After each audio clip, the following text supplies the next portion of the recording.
All right, Niners faithful. Let's get into it because today we have a huge confirmation that the San Francisco 49ers are not only still a force, but they might be getting even scarier. I know a lot of people want to celebrate the success, and they should, because this team did something special last season. But I'm going to be real with you, they are still not where they want to be. Even after a 13-win season, the Niners still have some problems that need fixing. And that is something we have to talk about. First off, let's give Christian McCaffrey his flowers. The guy is a finalist for MVP, Offensive Player of the Year, and Comeback Player of the Year. That alone is insane. It is the first time anyone has ever been a finalist for all three in the same season.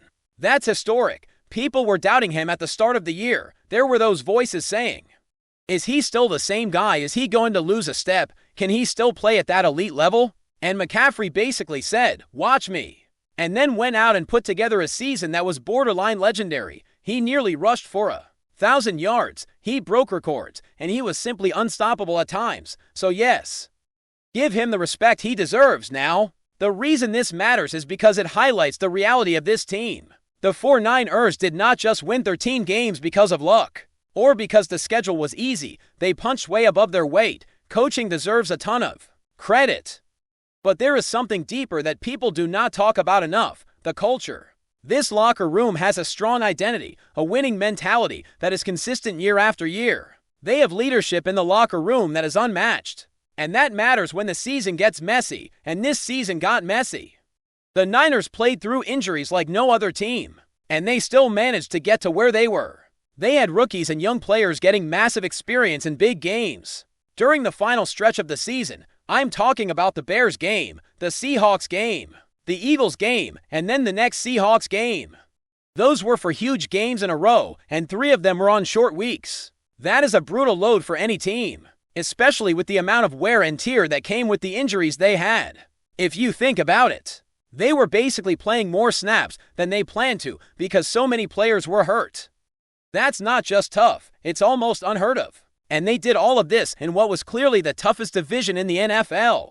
The NFC West was brutal last season, no questions asked. So when you consider that, 13 wins is not just impressive, it's extraordinary. But here's the balance: this team is special, yes, but they also have issues that cannot be ignored. And one of the biggest confirmations of how good the Niners are is the fact that they have Brock Purdy.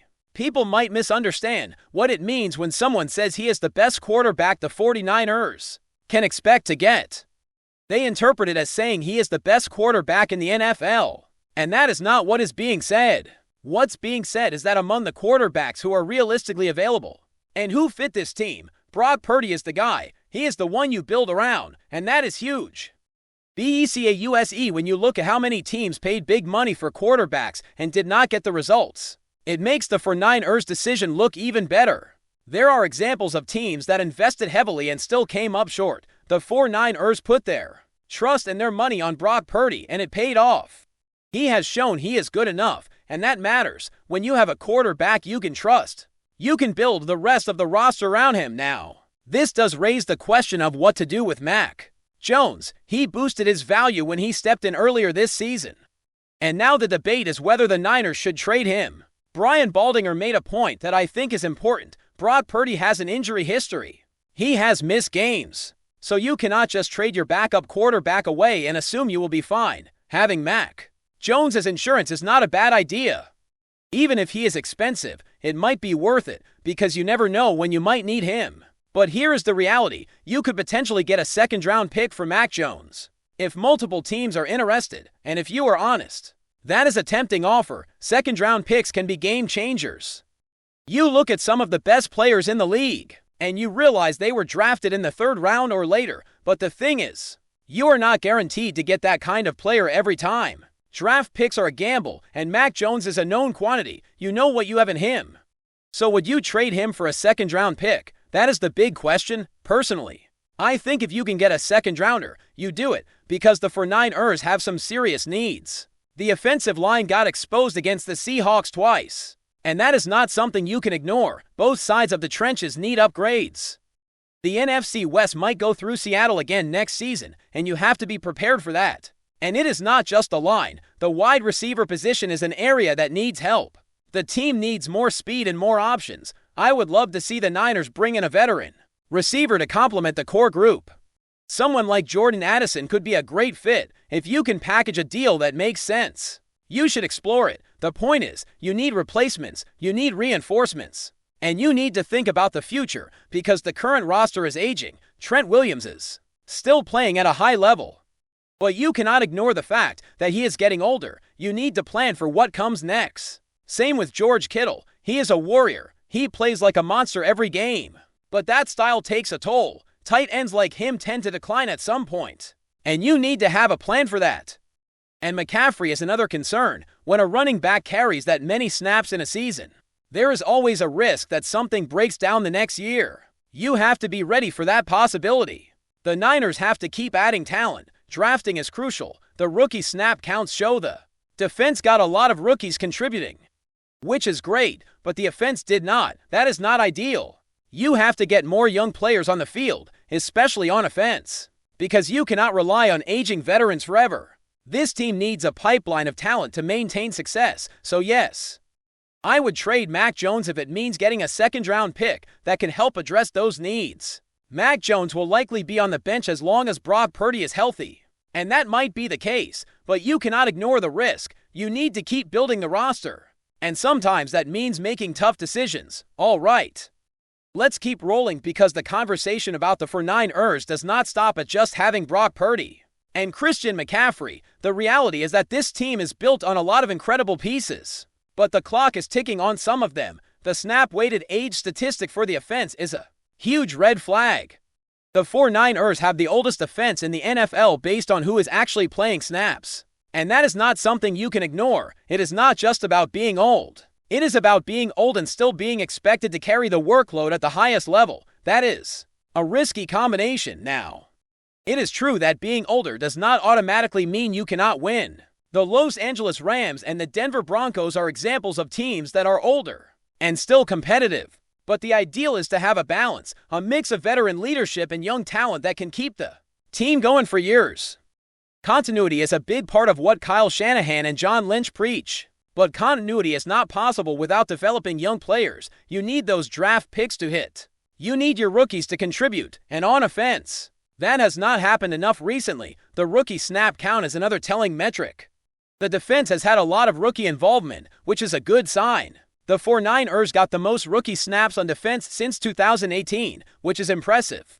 But on offense, the contribution from rookies has been lacking, and when you spend draft capital on players like Jordan James and Jordan Watkins, you expect them to be part of the solution, but injuries have prevented that from happening. That is part of the problem, because when your offense struggles, you need those young guys to step up.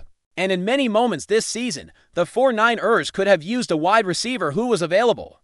And they did not have that because of injuries. Injuries happen, yes, but you cannot build a championship team if you cannot get enough young talent to contribute when needed. You need to have depth, and you need to have players who can step in without the team dropping off. So yes, I do think trading Mac Jones for a second-round pick is a move that could make sense if it gives you the chance to draft someone who can help immediately, or to trade for a receiver or an offensive lineman. The 49ers have needs, and they cannot afford to be passive. At the same time, I do trust Kyle Shanahan. He has proven he can develop quarterbacks. He got the best out of Matt Ryan, and he took Jimmy Garoppolo to a level he had never reached before. Then you had Brock Purdy, a late-round pick, who became a star and took the team to the NFC Championship. That is not luck, that is coaching. And if there is a new quarterback project that Shanahan believes in, I would trust him to develop that player. The 49ers have done it before, and they could do it again. The question is, who is that quarterback? Is it Curtis Rohr? Is it Adrian Martinez? These are the names being discussed. I am not sure which one will become the next project, but the point is the 49ers have shown they can find value and develop it. The team has done it with Sam Darnold, with Mac Jones, with Brock Purdy, and that is a pattern. So if you get a second-round pick for Mac Jones and you use it to add someone who can contribute, you might be making a smart long-term decision. But let us not forget how much Mac Jones means to the locker room. He is a culture builder. He is the kind of guy who brings energy and toughness, who plays through injuries, cramps, and everything else. He is a player that teammates love. And that matters. It is not easy to replace that kind of character. But the reality is that as long as Brock Purdy is healthy, Mac Jones is the backup. He is not going to start unless something happens. And if you can turn him into a second-round pick that helps solve your offensive needs, it is hard to argue against it. And speaking of needs, the 49ers have to address multiple positions if they want to stay elite. The offensive line needs reinforcements, especially with Trent Williams getting older. You cannot wait until it is too late. You need to start bringing in the next wave of players who can protect the quarterback and open lanes for the running game. The same goes for George Kittle. He is a warrior, but he is not getting younger. You need to plan for the day when he is no longer the dominant force he has been. That does not mean he is done. Far from it, but it does mean you have to be realistic. The wide receiver room is also a key issue. The Niners need more speed, more consistent production, and more depth. You cannot rely on a few guys to carry the entire load, especially in the playoffs when defenses are focused on shutting down your top options. You need a receiver who can stretch the field, a receiver who can win one-on-one battles, and a receiver who can make big plays when it matters most. That is why a player like Jordan Addison makes sense. In theory, he is the type of receiver that can add a new dimension to this offense. Now, let us talk about the defense, because this is where the Niners are still very strong. The pillars are returning. Fred Warner is almost healthy. Mike Williams should be back around training camp. Nick Bosa will be back as well.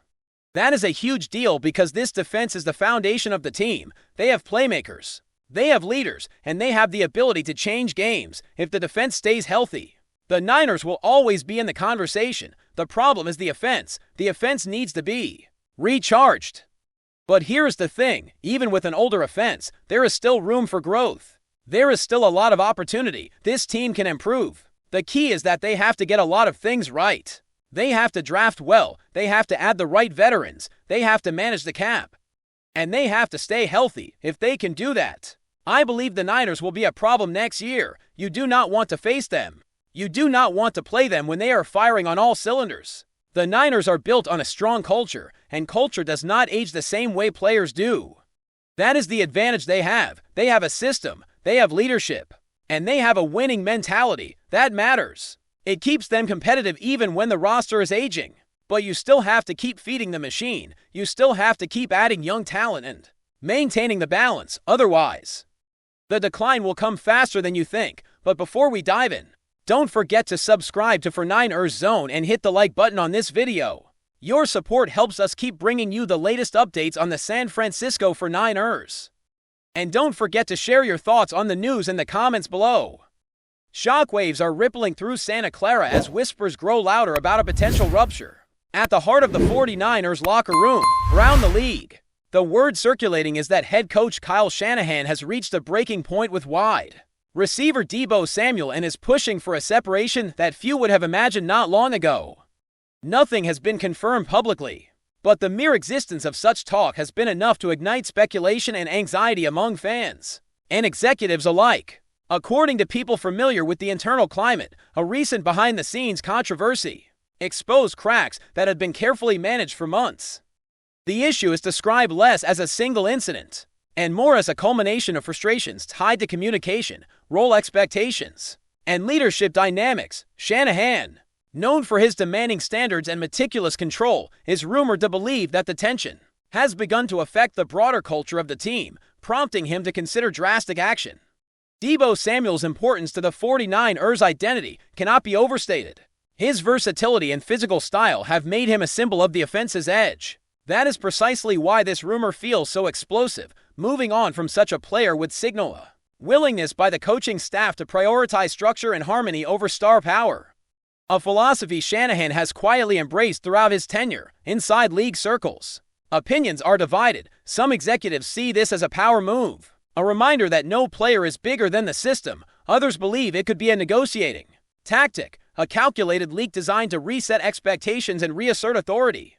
There is also the possibility that cooler heads could prevail, with both sides finding a way to recalibrate and move forward. For now, uncertainty reigns. The 49ers remain publicly united, but the rumor alone has planted doubt about the future of one of the franchise's most dynamic figures. Whether this story fades into the background or becomes a defining turning point will depend on conversations that remain firmly behind closed doors, where the fate of Deebo Samuel in Santa Clara may already be hanging in the balance. That's it for this update.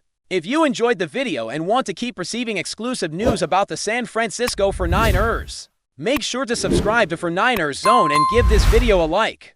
We always look forward to hearing your comments and opinions.